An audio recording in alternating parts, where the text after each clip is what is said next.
అడిగాను. డాడీ నా ఇంట్రెస్ట్ మీద కాదంటే, లేదు డాడీ క్రికెట్ అంటే నాకు ఇంట్రెస్ట్, నేను క్రికెట్ ఆడతాను, ఇంకా నువ్వు నన్ను తీసుకెళ్తే చాలు, నువ్వు గ్రౌండ్కి తీసుకెళ్తే చాలు అనేసి నాతో చెప్పడం. అప్పుడు మా భార్య గారికి, ఈవిడి మా శ్రీమతి మానస గారు అండి, ఈవిడికి ఎడ్యుకేషన్ అంటే ఇష్టం సార్ బాగా. ఈవిడికి ఎడ్యుకేషన్ అంటే ఇష్టం, నాకు స్పోర్ట్స్ అంటే ఇష్టం.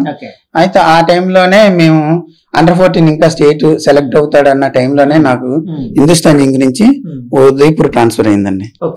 ఉదయపూర్ ట్రాన్స్ఫర్ అయినప్పుడు కొంచెం ఆలోచించుకోవడానికి, అంటే నాకు 23 సంవత్సరాల సర్వీస్ ఉంది, ఇంకా ఎంగేజ్ ఇంకా నాకు.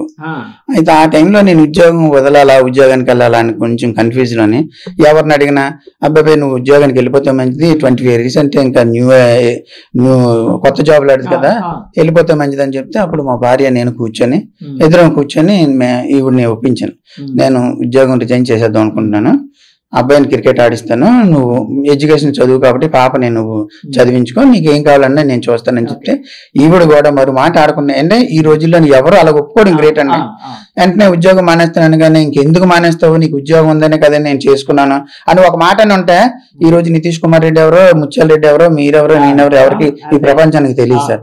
ఆ రోజు ఈవిడి పెద్ద మనిషితో ఒప్పుకోవడం, వెంటనే నేను ఇంకా ఆ రోజు నుంచి నేను రిజైన్ చేసిన దగ్గర నుంచి ఇంకా నితీష్ ఉదయం నుంచి సాయంత్రం వరకు ఎక్కడైతే గ్రౌండ్ లో ఉంటాడో నేను అదే గ్రౌండ్ లోని అక్కడే ఆడుతూనే ఉండేవాడిని. ఎందుకంటే వాడికి ఏం కావాలన్నా నేనే చూసుకొని, కోచెస్ కానీ వాళ్ళతో మాట్లాడుతూ, వాళ్ళతో చేస్తూ, గ్రౌండ్ బయటకు వచ్చిన తర్వాత అన్ని చేస్తూ, ఇంటికి వచ్చిన తర్వాత వాడికి ఏం కావాలనేది వాళ్ళ మదర్గా ఆవిడ చేసింది. గ్రౌండ్లోనే ఏం కావాలి, గ్రౌండ్కి తగ్గట్టుగా నేనేం చేయాలన్నది నేను చేశాను. యాజ్ ఎ పేరెంట్గా నేను ఏదైతే ఇండియా ఆడతాడు, ఐపీఎల్ ఆడతాడు అనుకోలేదండి. నితీష్కి అయితే మాత్రం ఒక పట్టుదలండి, ఏదైనా అనుకుంటే సాధించడానికి ఒక మంచి పట్టుదలతోనే ఈ క్రికెట్ లో వచ్చాడు. అది సాధించినందుకు నేను యాజ్ ఎ పేరెంట్స్ గా నేను చాలా గర్వపడుతున్నాను సార్. ఎందుకంటే కాదండి, ఇది చాలా తక్కువ మందికి వచ్చే ఇది కదండి, రెస్పెక్ట్ కదండి. అంటే ఒక ఫాదర్, ఒక ప్లేయర్ ఫాదర్, అంటే ఇండియాకి ఆడే ఒక ప్లేయర్ కి ఒక ఫాదర్ గా ఎంత ప్రౌడ్ గా ఉంటారో అంటే మిమ్మల్ని చూస్తే మాకు అర్థమవుతుంది. మేడం ఇప్పుడు క్వశ్చన్ మీకే, ఒక్కసారి మైక్ పట్టుకోండి. మేడం, నితీష్ చిన్నప్పుడు ఎగ్స్ ఇలాగ పైకి ఎగరేసినప్పుడు ఎన్ని ఎగ్స్ పగలగొట్టాడు చెప్పండి. ఎగ్ కూడా పగలదండి. పగలలేదు అంటే ఫీల్డింగ్ అప్పటి నుంచే బాగా చేసేవారు అంతేనా? అల్లరి చేస్తాడు కానీ, అంటే నార్మల్ గా నేను ఎక్కడికి బయటికి పంపించను నితీష్ ని. ఎగ్స్ తీసుకురానన్న షాప్ కి వెళ్ళి అంటే అది చూసేదాన్ని ఎలా తెస్తాను. లేదండి, అపార్ట్మెంట్ కి వచ్చినప్పుడు కొంచెం జాబ్ పోయిన తర్వాత అపార్ట్మెంట్ కి వచ్చాను.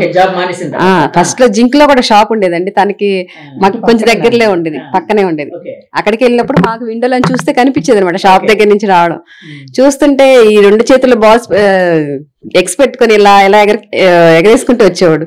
నువ్వు ఎక్కడ పగలేస్తాడు ఎప్పుడు ఒక ఎగ్గ కూడా పగలండి, కరెక్ట్ గా తీసుకొస్తాడు. సో అప్పుడు చిన్నప్పుడు చేసిన ప్రాక్టీస్ ఇప్పుడు ఆల్రౌండర్ గా మారడానికి కారణమైంది అంటారు.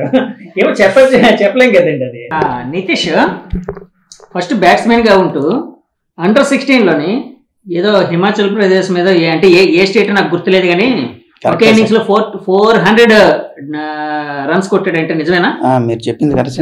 నాగాలాండ్ అండి, నాగాలాండ్ మీద అండర్-16 లోనే ఒకే ఇన్నింగ్ లోనే 442 రన్స్ కొట్టి 442 అదే ఇయర్ లోనే 1200 పైచిరుకు రన్స్ కొట్టి బెస్ట్ బ్యాట్స్మెన్ గా, బెస్ట్ ఆల్రౌండర్ గా అప్పుడు అవార్డు కూడా ఇచ్చారు సార్. బీసీసీ అవార్డు ఇచ్చారు. ఆ అవార్డు తీసుకున్నందుకు వెళ్ళినప్పుడే కోహ్లీ గారు, ఇండియా నుంచి కోహ్లీ గారు వచ్చారు. కోహ్లీ మన టీం, ఇండియా టీం అంతా వచ్చిందండి సెరమనీకి. ఆఫ్ఘనిస్తాన్ టీము, ఇండియా టీం వచ్చింది. దానికి నితీష్ వెళ్ళాడు ఈ అవార్డు తీసుకోవడానికి. అవార్డు తీసుకోవడానికి వెళ్ళినప్పుడు విరాట్ కోహ్లీ అంటే ముందే ఇష్టం, వస్తున్నాడని చెప్పి ఇక్కడి నుంచి ఆనందం, అంటే ఈడికి అవార్డు వచ్చిందని మర్చిపోయాడు. కోహ్లీ ఉన్నాడు, నేను చూడాలి, కోహ్లీని చూడాలన్న దీని మీద వెళ్ళాడు. తీరా మోసం అక్కడికి వెళ్ళిన తర్వాత, ఇప్పుడు నా దగ్గర ఫోటోలు ఉన్నాయి సార్, అంటే చెప్తే కొంతమంది దాన్ని ఏంటంటే అలా ఎవరైనా ఇలాగే చెప్తారు అనుకుంటారు, మీకు ఎవిడెన్స్ కూడా ఇస్తాను. అయితే విరాట్ కోహ్లీతో ఆ రోజు ఫోటో దిగడానికి అవ్వలేదండి. విరాట్ కోహ్లీతో ఫోటో దిగడానికి కాకపోతే విరాట్ కోహ్లీ అంత దూరం ఉంటే ఇక్కడి నుంచి అంటే మరి దగ్గరికి వెళ్ళినవారు కదా, అతను స్టార్ ప్లేయర్, అతను కింగ్ కోహ్లీ అప్పటికే, అలాంటి ప్లేయర్ దగ్గరికి మరి వెళ్ళేవారు కదా సార్, కొంత సెక్యూరిటీ ఉంటది కదా, ఈ మాత్రం దూరం నుంచి సెల్ఫీ అంటే అక్కడి నుంచి ఆయన పడేటట్టు ఒక సెల్ఫీ తీసుకొని 2-3 ఫోటోలు అవి ఉన్నాయి, చాలా లాంగ్ నుంచి తీసుకునేవి. అయితే ఆ రోజు నుంచి చాలా ట్రై చేశాడు సార్ ఆ రోజు విరాట్ కోహ్లీ సార్ని కలవాలని, కలవలేకపోయాడు. ఇంకా అక్కడి నుంచి విరాట్ కోహ్లీని కలవడానికి ఒక ప్లాన్ సెట్ చేశాడు సార్. విరాట్ కోహ్లీని నేను కలవాలంటే ఎలా, నాకు నేను ఎంత వీరాభిమాని అతను కలవలేకపోయాను, నేను ఎలా కలవాలన్నది అతను ఇంటికి వచ్చిన తర్వాత మాతో కూడా అతనికి అవార్డు వచ్చింది సార్, మన ఆంధ్రాలోనే ఫస్ట్ ఆ అవార్డు రావడం నితీష్ కి. అలాంటి అవార్డు వచ్చినప్పుడు కూడా అవార్డు తీసుకున్న సంతోషం వాడి ముఖంలో కనపడలేదు. వచ్చి నాకు విరాట్ కోహ్లీ ఫోటో ఇవ్వలేదు, చిన్నపిల్లలు కదండి, నాకు విరాట్ కోహ్లీ ఫోటో ఇవ్వలేదు, 16 లో నుంచి నాకు ఫోటో ఇవ్వలేదు అని కొంచెం బాధపడుతూ ఉండి అక్కడి నుంచి అదే మోటివేషన్ తీసుకున్నాడు సార్. నేను విరాట్ కోహ్లీని కలవాలి, ఎలా కలవాలి, మనమేమి పెద్ద డబ్బున్నోళ్ళం కాదు, లేకపోతే మనకేం పలుకుబడి లేదు, మనమేమి పెద్ద స్టార్లు ఏం కాదు, వేరే విధంగా వెళ్ళి కలడానికి. అప్పుడు అనుకున్న నిర్ణయం ఏంటంటే నేను విరాట్ కోహ్లీని కలవాలంటే ఇదే క్రికెట్ లోనే నేను బాగా ఆడి విరాట్ కోహ్లీ కింద విరాట్ కోహ్లీ నోటంటే నితీష్ కుమార్ రెడ్డి పేరు వస్తే చాలు అనుకున్న మనిషి ఈ రోజు డైరెక్ట్ గా విరాట్ కోహ్లీ దగ్గరికి వెళ్ళి ఆ క్యాప్ తీసుకోవడమే కాకుండా నెక్స్ట్ ఇన్నింగ్ లోనే అతనితోనే ప్లే చేయడానికి ఛాన్స్ వచ్చింది. ఆ నితీష్ ఇద్దరు కలిసి ఉన్నప్పుడు విరాట్ కోహ్లీ సెంచరీ చేయడం ఎంత అదృష్టం అంటే నితీష్ కి టీవీలోని ఒక సెంచరీ కొడితే ఇక్కడ పెద్ద డ్యాన్సులు చప్పట్లు కొట్టిన మనిషి అక్కడ చూస్తూ ఆ ఆనందం, అది మాకు చూస్తూ మేమెంత ఆనందించాం అంటే బ్యాటింగ్ క్రీజ్ లో ఒక ఎంట్లో కోహ్లీ ఆడుతుంటే నితీష్ ఉన్నాడు, అందులోని విరాట్ కోహ్లీ అంటే వీరాభిమాని, అందులో 100 కోటి విరాట్ కోహ్లీ 100, నితీష్ ఏమో అప్పటికి ఎంత 38 ఎంతో బ్యాటింగ్ చేస్తున్నాడు. బ్యాటింగ్ చేయడం మాకు చూడడానికి 2 కళ్ళు సాలేదు సార్ మా ఆనందం. ఎందుకంటే ఎప్పుడైతే ఆ విరాట్ కోహ్లీ సార్ నితీష్ ఒక పిచ్ మీద ఆడుతున్నారో నేను చిన్నప్పటి నుంచి పడిన కష్టం అంతా నాకు ఏమి అనిపించలేదు సార్. ఈ రోజు నేను ఎంత హ్యాపీగా ఉన్నానంటే అందరూ అనుకుంటారు నేను కష్టం పడ్డాను, నేను కష్టాలు పడుతూ కూడా నేను వాడిని తీసుకొచ్చాను. ఈ రోజు ఆడు ఎదిగిన స్థాయిని చూసి నేను ఆ కష్టం అంతా నాకు మర్చిపోయింది సార్, చాలా హ్యాపీగా ఉన్నాను.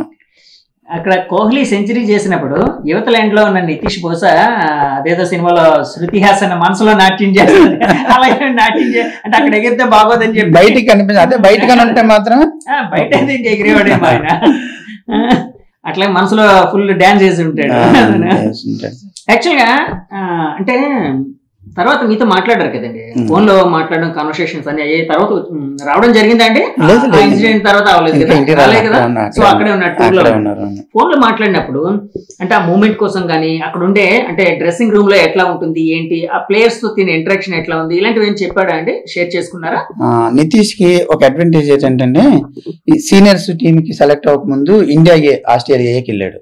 అప్పుడు కొంతమంది అంటే విరాట్ కోహ్లీ కానీ ఇలాంటి పెద్ద పెద్ద ప్లేయర్లు కాకుండా ఈ కొంచెం మిడిల్లో ఉన్న ఈ విహారీ కదండి, కేఎల్ రాహుల్, సూర్య, ఇలాంటి వాళ్ళతో కొంచెం ఆడటం, ఒక 2-3 మ్యాచ్లు ప్రాక్టీస్ మ్యాచ్లు అక్కడ జరిగాయి. అందులో ఆడిన తర్వాత డైరెక్ట్ మళ్ళీ ఏ టీంకి వెళ్ళిన తర్వాత డైరెక్ట్ విరాట్ కోహ్లీని కలవడం అది చాలా సంతోషం అండి. విరాట్ కోహ్లీని కలిసిన తర్వాత ఫోన్ చేసింది, నేను ఫోన్ చేసి ఏం డాడీ అంటే, డాడీ నువ్వు అనుకున్నది సాధించారంటే అలా ఉండాలి డాడీ అంటే ఇంకా అక్కడి నుంచి చేస్తాడు సార్,